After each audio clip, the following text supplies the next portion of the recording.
Salam uşaqlar. Deməli bu günləri canlıların mühitə uyğunlaşması bölməsinin iş dəftərindəki sualların izahına baxırıq. Deməli, birinci sualda nə verib sizə? Hər mühitə xas olan amilə uyğun variantı dairəyə almaqla yaşayış mühitlərini müəyyənləşdirin. Deməli, burada yaşayış birinci şəkil nəyi göstərir? Yaşayış mühitində dağlıq ərazini göstərir. Yazırıq bura dağlıq ərazi, dağlıq. Deməli, dağlıq ərazilərdə, yaşayış mühitində deyirsiniz ki, temperatur aşağı olur. Su burada az olur, çünki dağın zirvəsindən danışırıq. Sonra təbii ki, işıqlı olur, birbaşa olaraq günəş şüası düşür və torpaqdakı daşlı, çınqıllı olur.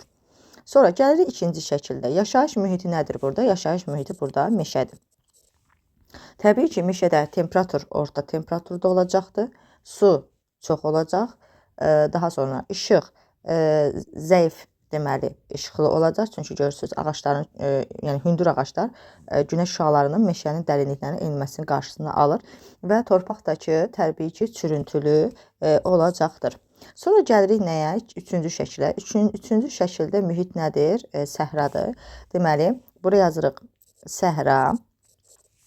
Səhrada təbii ki, bilirsiniz, temperaturu yüksək dərəcədə olur.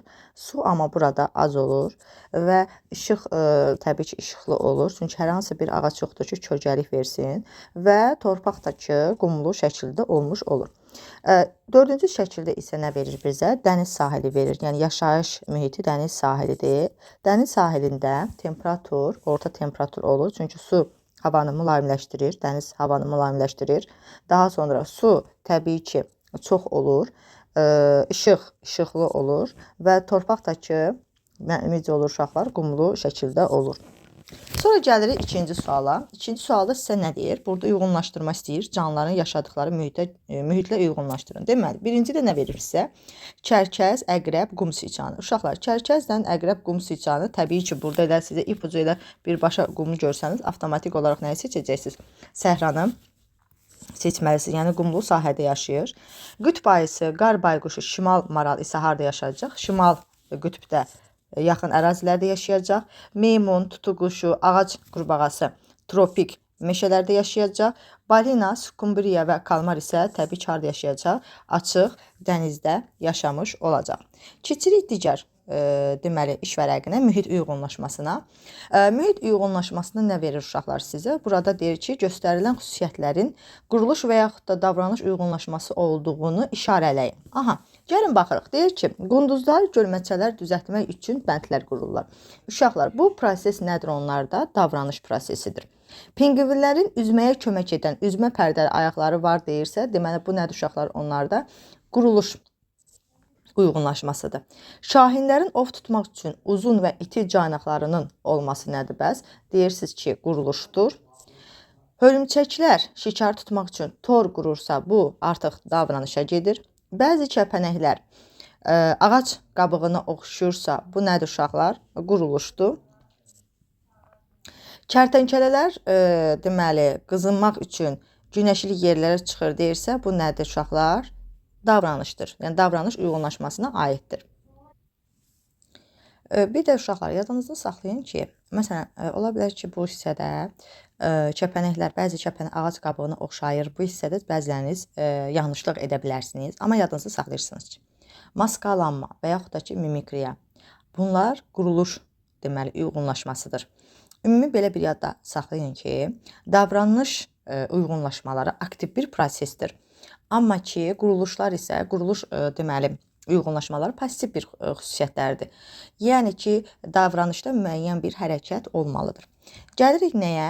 İkinci suala, davranış uyğunlaşmalarını işarələyin. Deməli, davranış deməli burada hansılardır? İndi baxırıq. Deyək ki, isinmək üçün qrup halında bir yerə toplaşırlar. Bəli. Bir yerə toplaşırlarsa isinmək üçün bu onların davranışıdır. Balıq tutmaq üçün qısa iti dimdiklərinin olması. Uşaqlar, balıq tutmaq üçün artıq bunun qısa iti dimdiyi varsa, bu nədir? Quruluş uyğunlaşması, quruluşu elədir. Ana fərdlər ova deməli gedərkən ata pinqvinlər yumurtanın üstündə kürt yatırsa, bu nədir? Davranışdır. Amma qara və ağ lələklər isti və ya sərin qalmağa kömək edir deyirsə, bu nədir uşaqlar? Onun quruluş, deməli, uyğunlaşmasına aiddir. Gəlirik digərinə. Demək, heyvanlar mühitə necə uyğunlaşır? Burada birinci sual bizə nə veribdir? Deyir, canlılar hərəkət etmək üçün uyğunlaşmalara görə qruplaşdırılır. Verilmiş canlılardan istifadə edərək sualları cavablandırın. Baxırıq. Canlılar verilib, balıq, ördək, tısbağa, mor, qurbağa, kenguru, kəpənək, yarasa və əlamətlər də yuxarıda verilibdir. İndi birinci sualda mənə nə deyir? Birinci sualda deyir ki, A qrupuna aid olan canlıların adını yazın. A qrupu sizə burada nə yazıb? Yazıb ki, üzmə pərdələrin köməyi ilə üzür. Deməli, burada baxıram. Ördək üzmə pərdəsinin köməyi ilə üzür. Qurbağa, deməli, üzmə pərdəsinin köməyi ilə üzür. Yazıram burada. Ördək, qurbağa. İkinci suala gəlirəm. B qrupuna aid olan canlıların adını yazıram. Baxıram, görüm B-də nə yazıb. B-də yazıb ki, kürək şəkilli ətrafların köməyi ilə üzür. Kürək şəkilli ətraf hansılardadır? Bir deyəcəksiniz ki, mordadır. Bir deyəcəksiniz, balıqdadır. Hansı ki, bura yazıram mor və balıq. Daha sonra, üçüncüdə nə yazır? Balinalar hansı qrupa aid edilə bilər? Balinalar hansı qrupa aid ediləcək? Balinalar baxıram. Kürək şəkilli ətrafların köməyi ilə üzməsinə, yəni üzgəçləri var onların. Ona görə biz burada B-ni seçirik. 4-də nə yazır? Hansı qrupa aid canlı ayaqları və ya digər bədən üzvlərinin köməyi ilə qaçmaq və ya tullanmaqla hərəkət edir, dairəyə alın deyir. Burada da nədir? Qaçmaq, tullamaq hansına aiddir? Kenguruya aiddir və kenguru da burada hansındadır? Güclü quyruğu tarazlıq saxlamağa kömək edir. Yəni, yeni mən buradan seçirəm. Gəlin bir də belə bir şey edək ki, görək bunlardan hansı hansına aiddir. Deməli, biz bayaqlar dedik ki, A-ya aiddir. Ördəklə, bu üst hissədə yazacağım, ördəklə qurbağa. B-yə aid elədik biz bu şəkillərdən, balıqdan, nəyi? Morju. C-də deyir ki, uça bilən, deməli, onurğasız canlıdır. Burada şəkillərdə nə var? Kəpənək var. Yazıram. Kəpənək. Sonra, Y-də biz gördük ki, nədir? Kengurudur. Çünki kengurular quyruqlarından istinad edir, yəni tarazlıqlarını saxlamaqdan ötürü. D-də nə yazıb? Uça bilən yeganə məməli hansıdır? Yarasa. Üzgəclər tarazlığı saxlamağa kömək edir deyirsə, F-ə mən hansına aid edirəm? Yenə F-ə mən balığı da burada aid edirəm. Bu qədər. Sonra keçirik bu birisi tərəfə. Suda tənəffüs etmək üçün uyğunlaşma. Suda tənəffüs etmək üçün uyğunlaşmada sizə nə deyir? Təyin edici açardan istifadə edərək aşağıdakı hər heyvanı göstərən A, B, C və yaxud da D hərflərini dairələrdə yazın. Gəlin yazaq. Deməli, bizdə birinci nə deyir? Deyir ki, A-ya baxıram. Yalnız su mühitində yaşayır, xeyr yazıb. Xeyr yazırsa və ağciyərlər nəmdəri vasitəsilə tənəffüs edən nədir uşaqlar burada? Qurbağadır. Deməli, mən bu A-nı bura yazacağım. Uyğunlaşmaya görə. Sonra,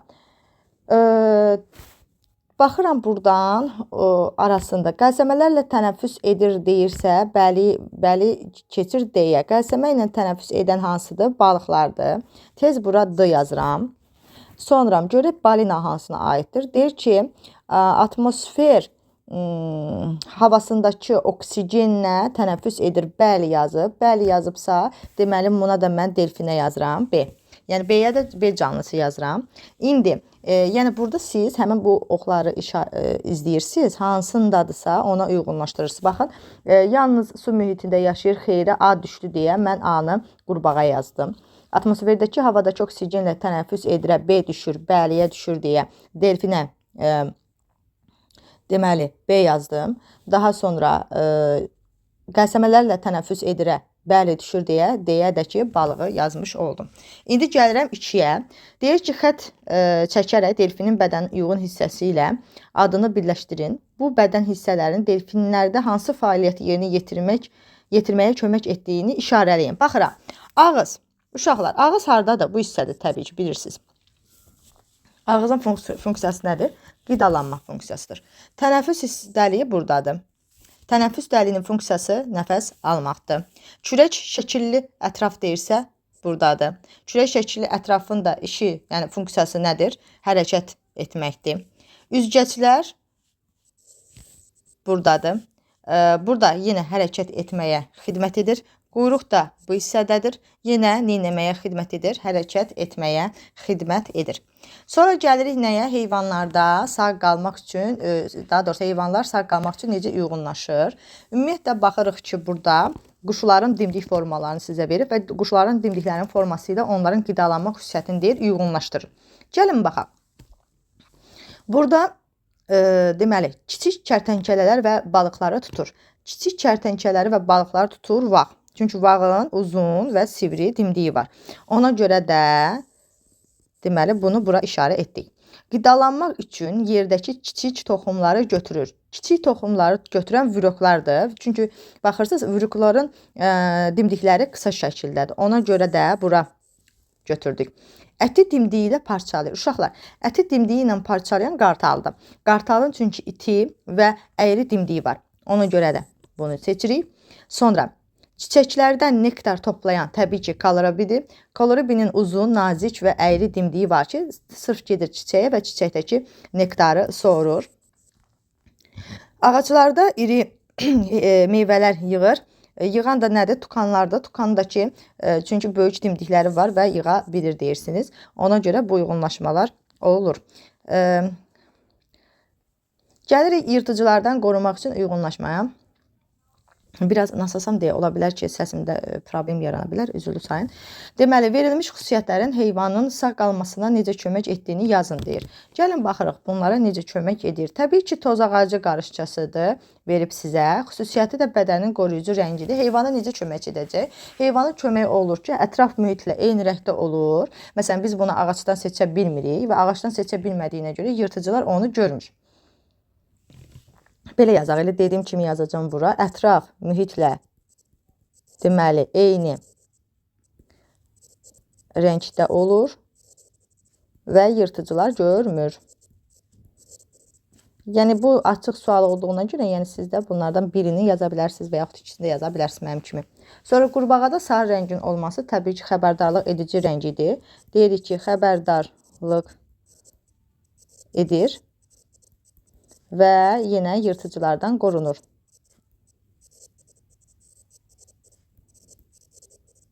Ümumiyyətlə, sarı və qırmızı rənglər təbiətdə xəbərdar edici rəngdir, yəni qarşı tərəfi qorxudur. Sonra gəlir tikan balıq. Tikanlarla örtülmüş bədən nə edir? Yenə tikanlar yırtıcılardan onu qoruyur.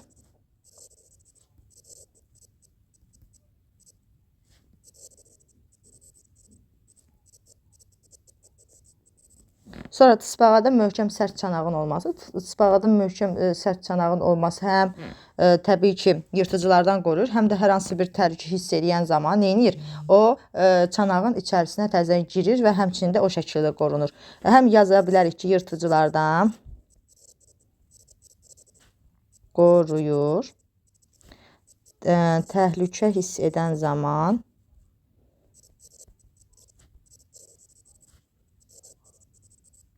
nədir? Çanağın içərisinə daxil olur.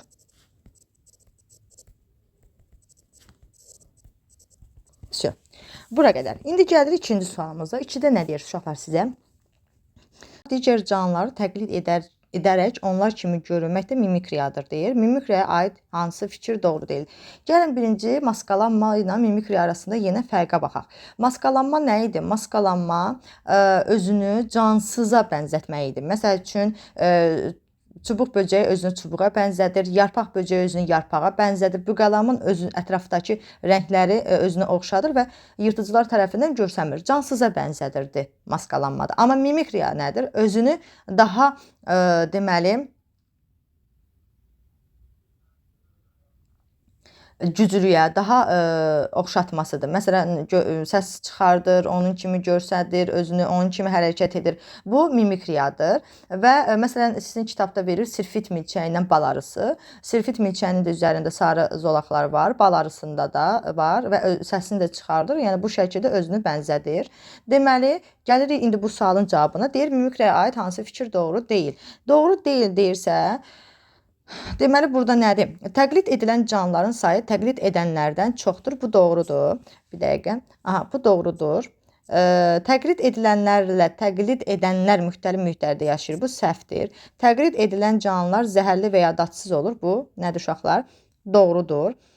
Deməli, ona görə də bizim doğru cavabımız burada nə oldu? Doğru deyil istəyirsə cavabımız B oldu. Yəni, yalnız 2 variantı olmuş oldu. Gəlirik çoxalmaq üçün uyğunlaşmaya. Çoxalmaq üçün uyğunlaşmada isə nə verib sizə? Birinci sualda deyir ki, hansı uyğunlaşma canlının sağ qalmaq şansını artırmağa imkan edir? Baxırıq. Köstəbəyin qazıcı ayaqlarının olması yanlış fikirdir, yanlışdır. Balıqların eyni anda minlərlə çürü tökməsi, bəli, doğrudur. Ona görə burada B-ni götürürük. Yarpaq üzərində erkək qurbağa və çürülər göstərilmişdir. Və deyir ki, indi baxırıq suallarımıza. A-da deyir ki, çürülərdən çömçək quyruqlar inkişaf edənə qədər erkək qurbağa onların ətrafında qalır. Nə üçün? Təbii ki, nə üçün olacaq? Yırtıcılardan qorunmaq üçün mühafizə edir və çürülərin də sağ qalmasını artırmaq üçün. Burada yazıram. Yırtıcılardan qorumaq və yaxud da elə çürüləri sağ qalmasını artırmaq. Şansını artırmaq. B-də sual verir ki, erkək qurbağanın dərisindəki naxışlar çürülərə bənzəyir. Bunun çürülərin üçün əhəmiyyəti nədir? Aldadır yırtıcını. Aldadır və yırtıcılar çürüləri fərq etmir və onları yemir. Ona görə yazırıq ki, yırtıcılar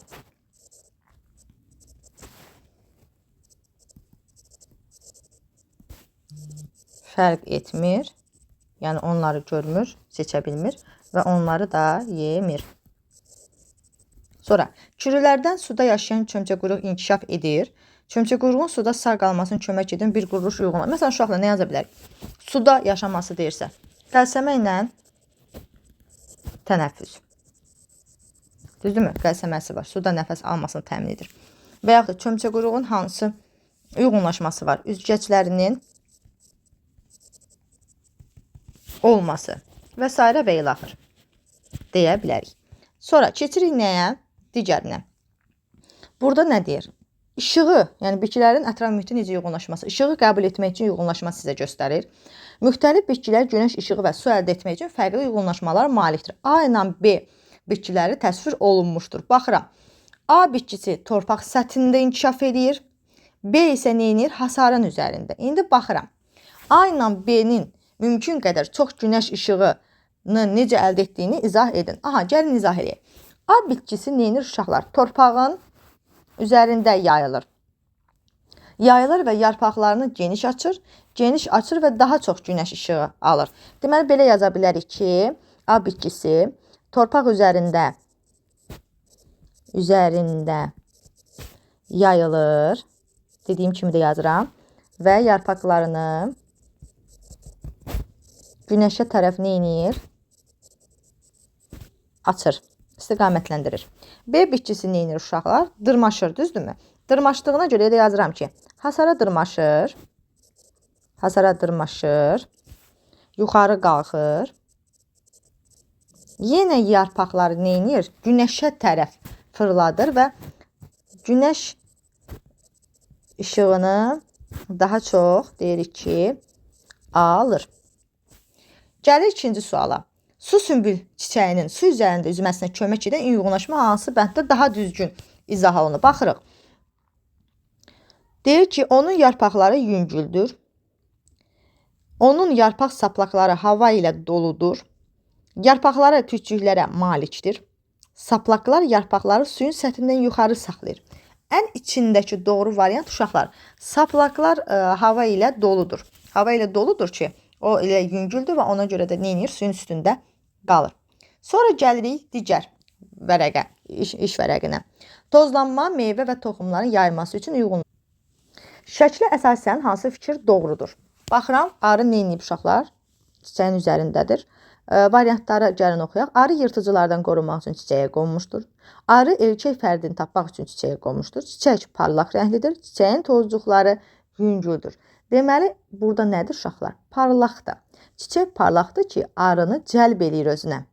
Arı zaten tozlayıcı həşəratdır. Gəlib tozlandıracaq bitkinin. Burada problem yoxdur. Amma gəlib arının çiçəyə qonmasının əsas səbəbi nədir?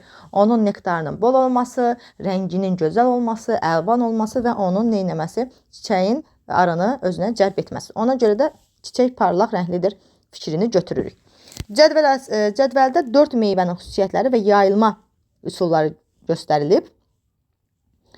Meyvələr buradadır. Xüsusiyyətləri deməli şirəlidir, lifli qabıqlı, qanadvari quruluşa malikdir, ətlidir. Yayılması ətrafa tullamaq su vasitəsilə, külək vasitəsi, heyvan vasitəsi. Hamısı da kitabda var. Diqqətli oxuyun, bu hissələrdə düşmə ehtimalı var imtahanda. Hansı meyvə üçün yayılma üsulu düzgün göstərilməmiş? Gəlin baxaq uşaqlar. Burada nədir? Deyir ki, T şirəli meyvədir. Və deyir ətrafa neynir? Tulluyur. Aha. X deyir lifli qabıqlı meyvədir. Su vasitəsilə tulluyur. Y deyir qanadvari quruluşa malikdir. Külək vasitəsilə yayır, belə deyək də. Və Z də deyir ətlidir, ətli meyvədir. Yəni heyvanlar vasitəsilə yayılır. İndi gəlin baxaq T, X, Y, Z hansı məsələn meyvələr ola bilər. Məsələn T deyir ki, şirəlidir. Şirəli meyvəyə mən deyə bilərəm məsəl üçün almanı. Alma heyvan tərəfindən yayılır, toxumları. Yəni burada ətrafa tullanmaqla yayılma üsulu yanlışdır. X lifli qabıqlıdır deyirsə, məsələn kokos deyə bilərəm ki, su vasitəsilə yayılır. Bu doğru ola bilər. Qanadvari quruluşa məsələn ağcaqayın deyə bilərəm. Bəli, külək vasitəsilədir və qanadlı, qanadvari toxumları var. Bu da doğrudur. Ətli olaraq məsələn yenə deyə bilərik burada. Məsələn gilası deyə bilərik, alçanı deyə bilərik. Yenə heyvanlar vasitəsilə yayılır. Bu da doğrudur. Amma bu ətrafa tullanmaq yəni cavab burada nədir? A. Bu yanlışdır. Ətrafa tullayan uşaqlar, məsələn itxiyarını deyə bilərik. Əlimizi toxunan kimi partlayır, toxumlarını yayır. Sonra gəlir çiçəli bitkilər tozlandırıcılarını seçin. Uşaqlar, çiçəli bitkilərin tozlandırıcıları əslində burada hansılardır? Sizin də kitabda bir arı mütləq şəkildədir, kəpənək mütləq şəkildədir uşaqlar. Deməli, kaloribi mütləq şəkildədir. Yarasa da var. Yarasanı da seçirik. Ona görə dördü də əslində aiddir. Yəni sonra gəlirik bu yarasa məsələn metodik vəsaitdə verir, konkret olaraq verir. Amma ki, yəni burada yəni əsas olaraq kəpənək, arı və kaloribidir. Sonra canlıların ekstremal temperaturlarda necə yaşayır? Gəlin indi bu temperaturlarda yaşamasını müəyyənləşdirək.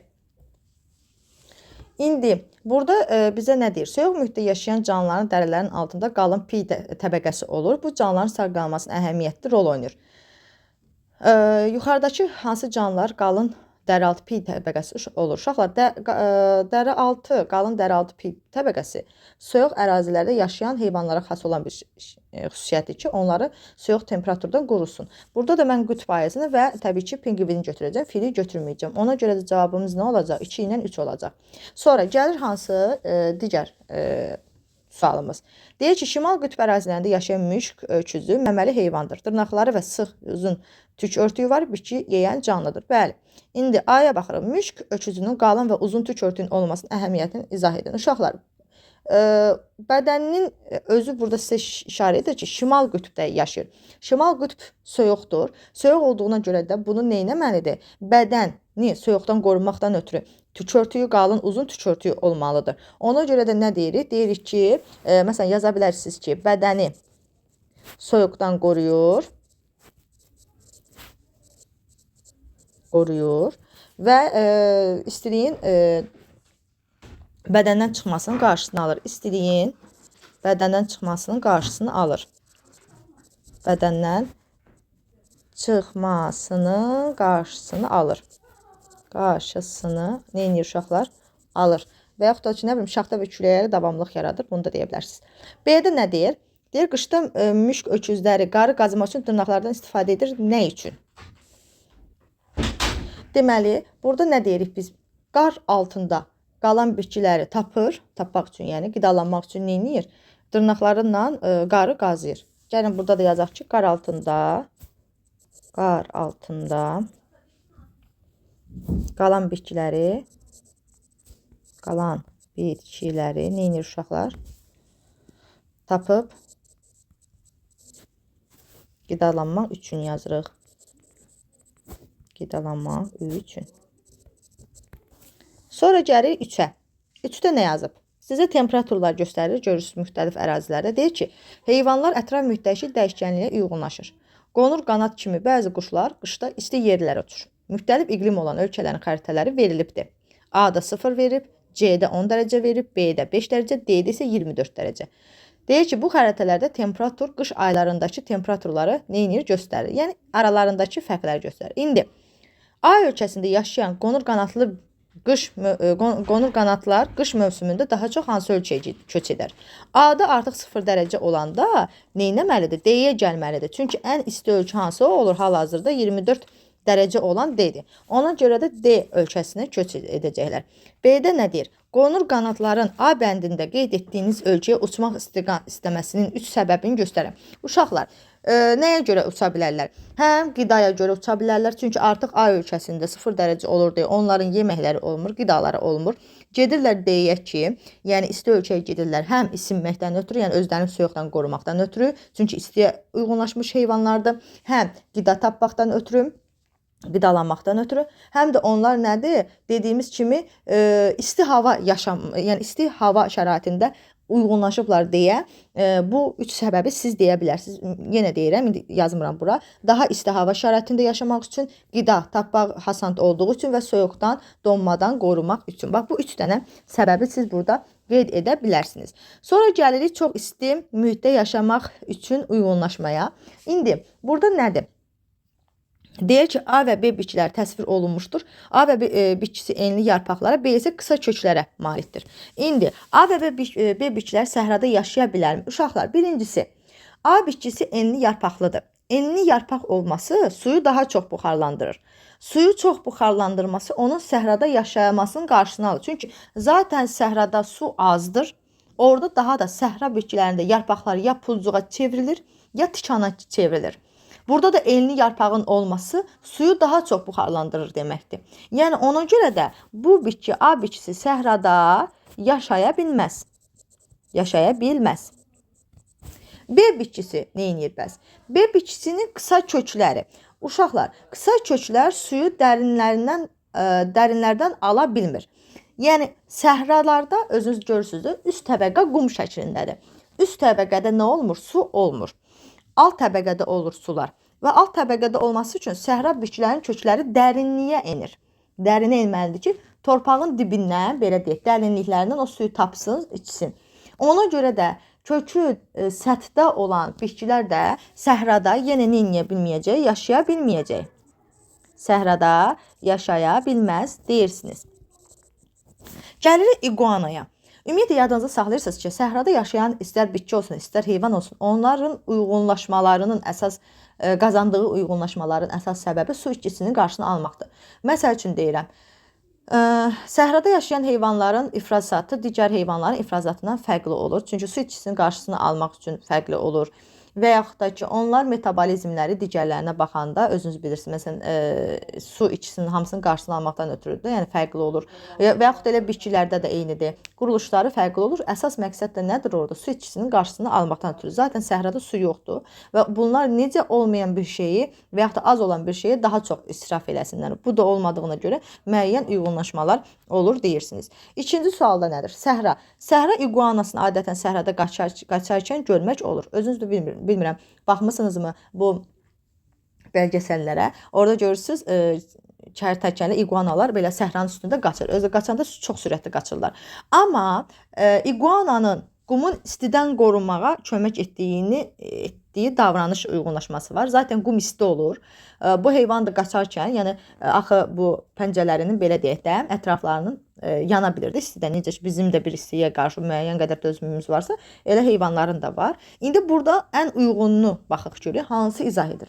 Uşaqlar, bunların içərisində ən uyğunu izah edəni hansıdır desəz, təbii ki, qaçarkən iguananın ayaqlarının qumla təmasda olan sahəsi azalır. Bax, bunu götürəcəksiniz. Onlar sürətli qaçır deyə, yəni belə deyək də, həm qaçır, həm hoppanır da belə. Onların təmasda olduğu səthi azdır. Yəni bax, iguana məsələn qum üzərində qaçarkən hava axını yaradır. Nəticədə ayaqlar daha az istilik. Bu ümumiyyətlə düzgün fikir deyil. Iguananın qumdan gələn istiliyi mümkün qədər az hiss etmək üçün sürətlə qaçır. Bu ümumi bir fikirdir. Tam izah vermir. Iguana qum üzərində qaçarkən qumun soymasına kömək edir. Bu da yanlış. Necə kömək edəsin? Bu da yanlış fikirdir. Ona görə də ən doğrusu D variantı olaraq götürürsünüz. Bura gəlirik açıq deməli fikirlərdir. Yəni burada artıq siz hərəniz özünüzün şəxsi olaraq fikirləri olacaq. Mən də özümün bir şəxsi fikirlərini deyəcəm. İndi ona görə yaxın variantlar, yəni belə deyək də, doğru kimi götürsün. Məsələn, burada yazır ki, şəkildə göstərilən dəyişkənlikləri yaşayış mühiti və orada yaşayan canlılar necə təsir etdiyini izah edin. Burada birincidə nə verib uşaqlar? Meşənin qırılmasıdır. Bu meşə qırılmasıdır. Meşə qırılmasıdır. Burada sel göstərir, seli daşqını göstərir. Burada isə bir yanğını göstərir, meşə yanğınını göstərir. Düzdürmü? İndi meşənin qırılması nəyə səbəb olacaq uşaqlar? Meşənin qırılması, yəni ağacların kəsilməsi nəticəsində canlıların yaşayış mühiti məhv olur. Oksigenin miqdarının azalmasına, karbon qazının miqdarının artmasına səbəb olur. Bu da istixana effektinin yaranmasına səbəb olur və iqlim dəyişkənliklərinə səbəb olur. Torpaq eroziyası artır və biomüxtəliflik azalır. Çünki əgər ağaclar kəsilirsə, həm də müəyyən bir canlıların yaşayışını da sən orada qarşısını almış olursan. Həmin o canlıların da yaşaması imkan yaratmırsan. Bu, meşə qırılmasına aid olanlardır. Sel daşqın neyinir? Güclü yağış, sel suları yaşayış yerlərini dağıdır, torpağı yumşaldır. Torpaq yumşalır deyə torpaq sürüşmələri baş verir. Bitkilər orada məhv olur, çünki artıq suda bitkilər məhv etmiş olur, canlılar məhv olur. Bunun kimi yaza bilərsiniz. Meşə yanğını. Meşə yanğını deyirsiniz ki, məsəl üçün yanğın nəticəsində meşədəki olan bitkilər və orada yaşayan canlılar məhv olur. Hava çirkliliyi baş verir. Meşə yananda karbon otüstü yaranır. Karbon qazı miqdarı atmosferdə çoxalır. Yenə deyirsən ki, istixana effekti yaranır. Yenə deyirsən iqlim dəyişkənliyi baş verir. Yenə deyirsən ki, ozon təbəqəsinin deşilmə təhlükəsi yaranır. Yenə deyirsən ki, ultrabənövşəyi şüaların yerlə təması arta bilər və ekosistem zərər görə bilər. Yəni bu fikirləri yaza bilərsiniz. Sonra gəlir bu birisinə. Aşağıdakı canlılardan yer kürəsində artıq heç bir nümayəndə, hansına daha doğrusu heç bir nümayəndəsinə rast gəlinmir. Uşaqlar, Tasmaniya canavarına rast gəlinmir. Tasmaniya canavarı artıq necə deyirlər, hekayələrdə qalıbdır. Yunlu mamont yoxdur. Sonra dodo quşu yoxdur, amma yerdə qalanları yaşayır. Xəzər suitisi də var. Bezor keçisi meşələrdə vəhşidir, var. Qaya balığı da var. Üçü yoxdur, üçü var. Sonra gəlirik digərinə, ümumiləşdirici tapşırıqlara. Ümumiləşdirici tapşırıqda sizə nə verir? Deyir ki, biotik amillər və abiotik amillərin səbətləridir və bunları yaz. Deməli, biotiklər biz demişdik ki, canlılardır, canlı amillər idi uşaqlar. Abiotik isə cansız amillər idi. Baxıram, biotik, bax, biotik canlı deməkdir. Deməli, bura aid edəcəm produsenti. Produsent nə idi ümumiyyətlə? Bir yadımıza salaq. Produsent nə idi? Bitki idi, düzdürmü? Qida zəncirində birinci yerdə dururdu və özü öz qidasını hazırlayırdı. Deyirdik, qeyri-üzvüdən üzvü hazırlayırdı. Bu da bir 5-ci sinifin təkrarı olsun. Produsent qida zəncirinin birinci yerində dururdu. Produsentlər biotikdir deyirsiniz. Yenə bura mən bakteriyanı aid edəcəm. Təbii ki, bakteriya canlıdır. Göbələyi aid edəcəm. Göbələk də canlıdır. Konsumenti aid edəcəm. Konsument. Bəs konsument nə idi uşaqlar? Konsument isə qida zəncirində produsentdən sonra gələnlər və heterotrof qidalanlar. Yəni üzvü qalıqlarla qidalanan canlılar idi. Hansı ki, yadınızdadırmı? Yazırdıq qida zəncirində konsument 1, konsument 2. Deyirdik ki, konsument 1 bitki ilə qidalanan idi. Artıq o digərlərində konsument 2 həm şikar, həm yırtıcı vəziyyətində ola bilərdi və s. və ilə axır deyirdik. Sonra gəlirik abiotikdə nələr var? Abiotikdə isə var. Deməli, iqlim. Burada seçirəm çünki cansızdır. Suyu seçirəm, cansızdır. Temperaturu seçirəm, cansızdır. İşığı seçirəm, cansızdır və torpağı seçirəm, cansızdır. Yəni bunlar nədir? Cansız. Deməli, yəni abiotik amillərdir. Sonra gəlirəm ikinciyə. Deyir, uyğunluğu müəyyən edin. Baxırıq. Gəlin uyğunluqları müəyyənləşdirək. Kenguru. Kengurunun uzun güclü nəyi var uşaqlar? Ayağı var. Və bunlar neynir? İrəliyə tullanmaq üçün istifadə olunur. Ona görə bunu beləcənə işarə edirəm. Sonra hərəsini bir rəngdən işarələyəcəm. Sonra gəlir fil. Filin iri qulaqları var. Filin iri qulaqları var. Və bu iri qulaqlar da bədəni neynir? Sərin saxlamağa xidmət edir. Ördək. Ördəyin burada nədir? Ayaq barmaqların arasında nə var uşaqlar? Pərdə var. ayaq barmaqlarının arasında. Bu da nə edir ona? Nəyə xidmət edir? Üzməyə xidmət edir. Sonra yaşıl böcək. Yaşıl böcək nə edir? Yaşıl böcək maskalanır təbii ki. Maskalandı. Və bayaqlar dediyi maskalanma nə idi? Özünü cansıza bənzətmək idi. Və nə etməkdən ötürüdür bu? Düşmənlərdən qorumaqdan ötürü idi. Sonra gəlir şir, aslan. Şirdə nədir? İti dişləri var idi dedik. İti dişləri var idi. Və iti dişlər də nə etməkdən ötürüdür? Qidanı parçalamaqdan ötürü idi. Sonra keçirik digər tapşırığımıza, üçüncü tapşırığımıza. Deyir, hər bir heyvan üçün uyğunlaşmanın quruluş və davranış uyğunlaşması olduğunu müəyyən edin. Gəlin bir baxaq. Görək hansı nədir? Deyir, dəniz tısbağaları sahilə gəlir. Yumurtalarını qoymaq üçün qumda yuvalar qazır. Bu nədir onlarda? Davranışdır. Ördək lələkləri su keçirməzdir. Onlar üzərkən quru və isti qalırlar. Bu nədir onların? Quruluşudur. Quruluş uyğunlaşmasıdır. Zəhərli qurbağaların parlaq rəngli dərisi yırtıcılar üçün xəbərdar edici siqnal rolunu oynayır. Nədir uşaqlar burada? Quruluşdur.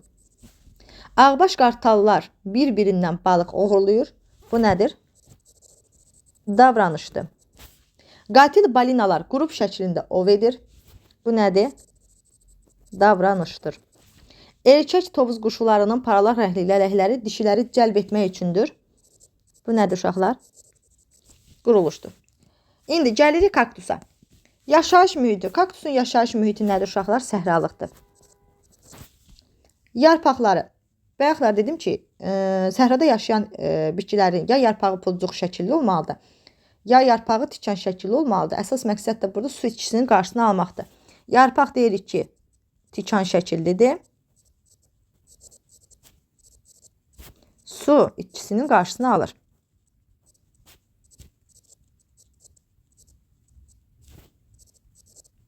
Gövdəsi bunlarda ləhlidir, qalındır, şirəlidir və su toplayır. Həmçində təbii ki, fotosintez edir deyəcəksiniz. Nə yazaq burada indi? Qalın yazaq. Qalın və şirəli. Su toplayır. Fotosintez edir. Köklər. Köklər dərinə getdi. Məqsəd nədir? Su içmək. Çünki bayaqlar dedik ki, səhralarda nədir uşaqlar? Səhralarda yəni suyun üst hissələr, torpağın üst hissələrində su olmur. Su olmadığına görə də köklər hara getməlidir? Dərinə getməlidir. Deməli, bu bölmənin iş vərəqinin izahı budur. Təbii ki, siz kitabdan da oxuyursunuz. Kitabdakı olan ümumiləşdirmələri də işləyirsiniz. Boş dayanmırsınız. Ümumi təkrar edirsiniz. Və imtahanımıza da az qalıb güclü şəkildə hazırlaşırsınız. Sağ olun.